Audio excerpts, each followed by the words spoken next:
Hi, Dr. Marianne Cintron here. I am so excited that I was able to help another high school student. Many of you know that I assess students as well as train teachers and parents, but I want to show you my assessment tools because parents need to know you need to advocate for your child, and it's not rocket science to at least do an initial screen.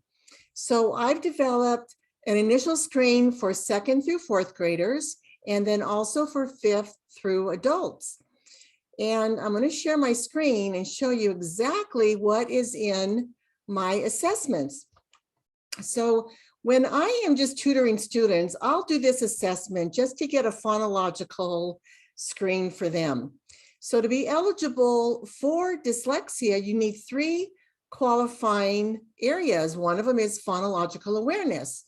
So if your child has trouble with sounding these words out, now these are nonsense words, which means they're pretend words or they're non-words. And what I simply did was I took a word like the word hair and I put a B in front.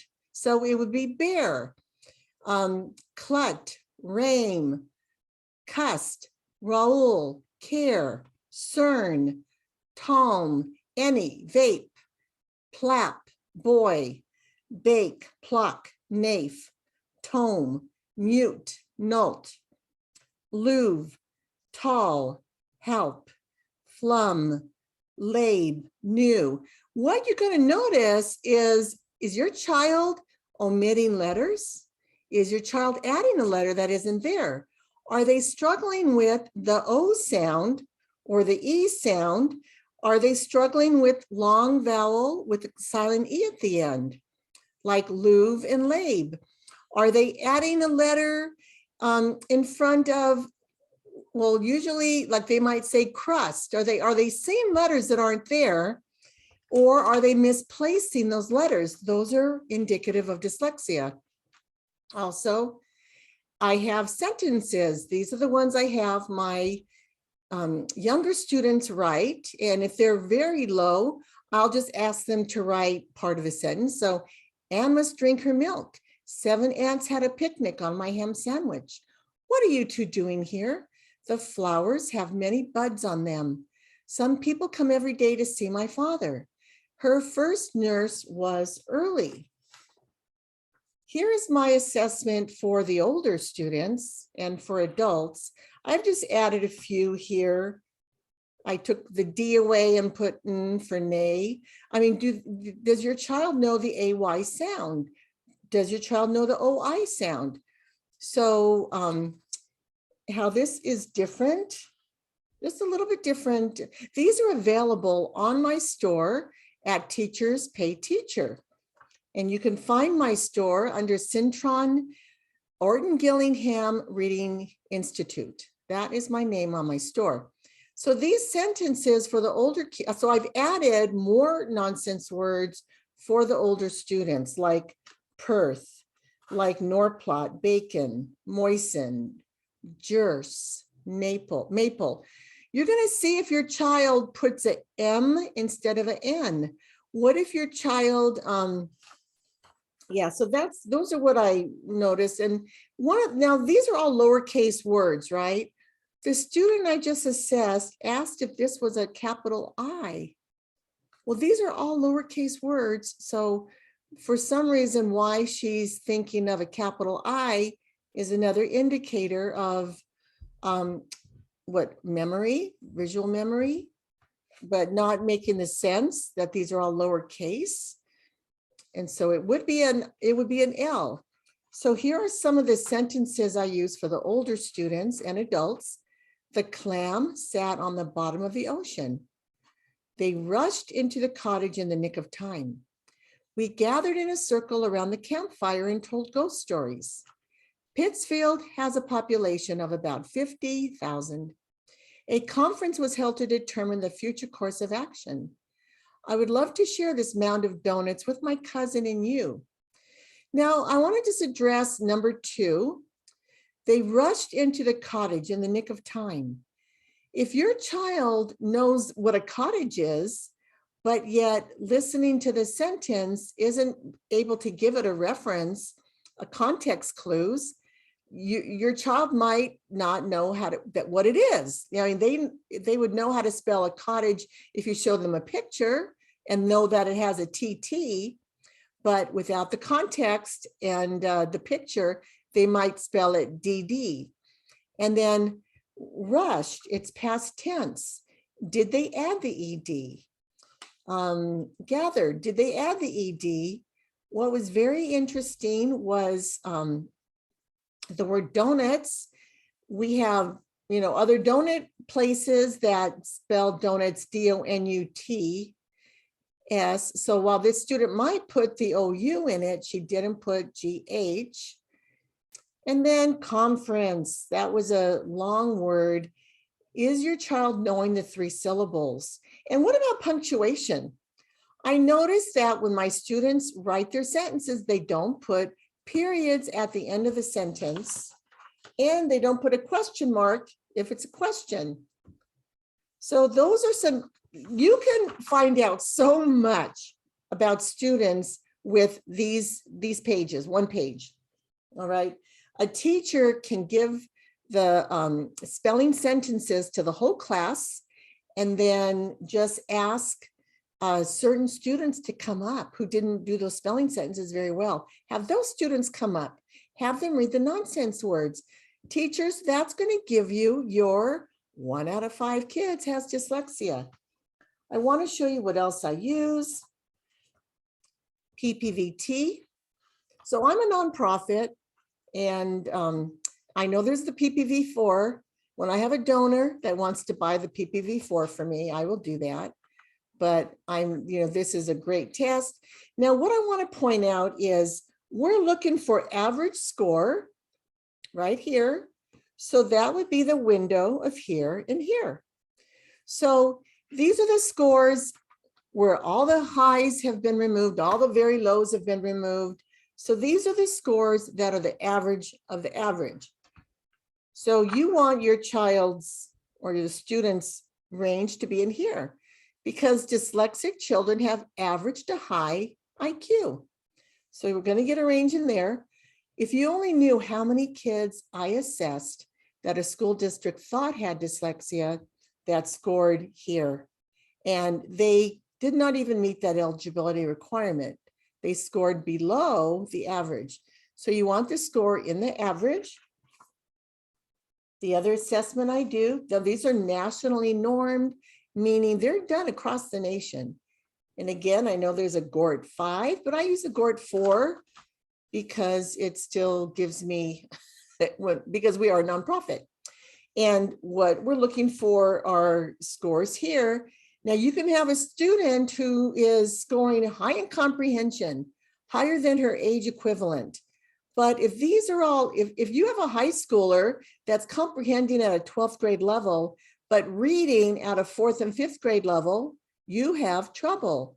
So you can put age equivalents that the schools like to look at. Grade equivalents is really nice for me to talk to parents about, because some kids get held back.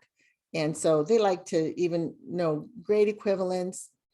And if you have a low comprehension score, but all your reading scores are average, well, and I mean at the grade level of a student, then that comprehension low score is an issue. So one of these areas, being 2 or more grade levels below, is a qualifying measure of dyslexia for the eligibility requirements. So school psychologists do a lot of in-depth testing. I don't need to find out how the child was in utero, what their first 5 years were. Was the mother on medicine when she was pregnant? I don't need to know that to do a screen, but a school psychologist will ask those kinds of questions. So the CTOP is another comprehensive test. It's phonological, and there's all these areas that get assessed with a download on the computer. It's an auditory exercise. And so some of the tests I do, some of them, the students just listening on the computer. But this score will show, is your child below average Are they average? And very often we will get them right here, very poor, poor, and average. This is a lot of testing and a lot of understanding. This is why if you have a master's in special ed, you are allowed to give these tests. If you don't have a master's in special ed, you won't understand them. You won't be able to grade them. You won't even be able to purchase them. That's why you need to try this. You need to try my dyslexia screen, because what I can pull from my dyslexia screen lines up with these national norm tests. And then 2 other tests that I've learned about from my Ortongillingham practicum was the Gallistel-Ellis, and you can download this. It's a free download, which is your reading skills or decoding skills.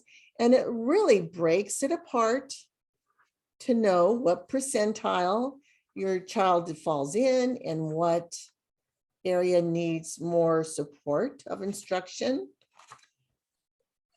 And then there's also this, the Barnell-Loft diagnostic spelling. There's lists of spelling sentences where there's a word, but you read it in a sentence this time. And the student writes the words and gets a score, and every score here on the left translates to the column, and each column has a description. Is that cool or what? Does a child need help with vowel consonant E, with vowel team, the doubling rule, the silent rule, bossy R, the vowel consonant, the vowel R, odd vowel, these are the different or not so common vowel teams, compound words, consonant LE. And I explain all these in my videos on syllable types. I talk about consonant LE, the rabbit words, the tiger words. That's why I really like this test, because it uses the terminology that I am familiar with and that I have done a lot of training on. So I'm going to stop my share right now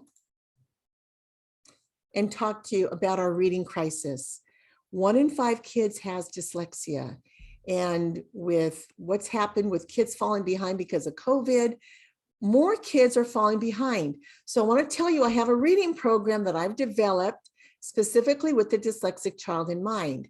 But I also have my Orton-Gillingham, and that follows the Orton-Gillingham model. That's why I got the additional training in Orton-Gillingham to be sure there was fidelity to my reading program. But my reading program uses music, and that resonates with so many people, because when music is played in the left ear, it crosses to the right side of the brain, giving the right angular gyrus a job it loves to do. And then the left ear is receiving information that's going to cross to the left side. The right ear receives information crossing to the left side of the brain, strengthening it like the a Pilates of the brain. So with my reading program, I have an app, a spelling app. It plays classical music in the left ear and spelling exercises in the right ear, but that's the culminating step after 8 other steps to learning to read. So you have to learn. And so when that information is played together, it makes significant impact on the brain. That's what my doctorate research was about. Kids who used a multi-sensory reading approach made significant improvement after 12 weeks, going from far below basic to the 40 percentile. But kids who used the music with this reading program went to the 60 percentile. So that is, let me show you on the picture here. That is, they start here, and the 40 percentile brought them here, 60 percentile brought them here. So they're on the other end of this bell curve. I tell you, this is the calling on my life. So I know how to help kids, and I know how to help parents and teachers. Parents, you have to advocate for your kids. Teachers, if you're listening to this and you do have a heart to help your students, this is how you can help them. And All my stuff is on, you can purchase my materials 3 different ways. It'll be on my website, but you can purchase my materials by joining my email list, and I give special prices to people on my email list. You can go to CentronDyslexiaHelp.com and sign up for my email list. And at the very bottom of that form, there's 2 forms on there. One is a form that parents take to the schools to get their kids assessed. And then another form is at the bottom of that. That is the form to complete. So I have your email, your phone number, and I can send you discounts. You can also go to my teacher store on Teachers Pay Teachers. It's funny because I went away from that for 2 years because I've really been trying to help parents and charter schools, but mostly parents and homeschool moms. But I'm coming around because I know teachers are screaming for help. Teachers are wanting help. The training that you've received hasn't been sufficient. There's not enough people to answer your questions. So I'm here for you, and you can buy 1, 2, 3, you can buy as many pieces as you need of my curriculum or my other forms and planners and scope and sequence on my Teachers Pay Teachers site. And you go there, the name is Centron Ortongillingham Reading Institute. You can find me there.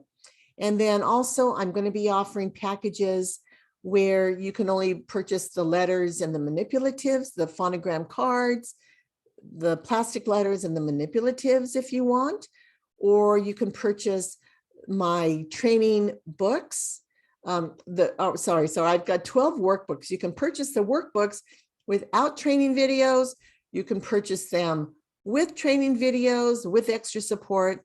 I'm designing a way that's going to be able to help you, and you pick what works for you. So I hope this has been very helpful. Will you please like us, share this, and if you have a pleasant comment to make, please make a pleasant comment. Dr. Marianne Centron with Step-by-Step Dyslexia Solutions. Bye-bye now, and God bless you.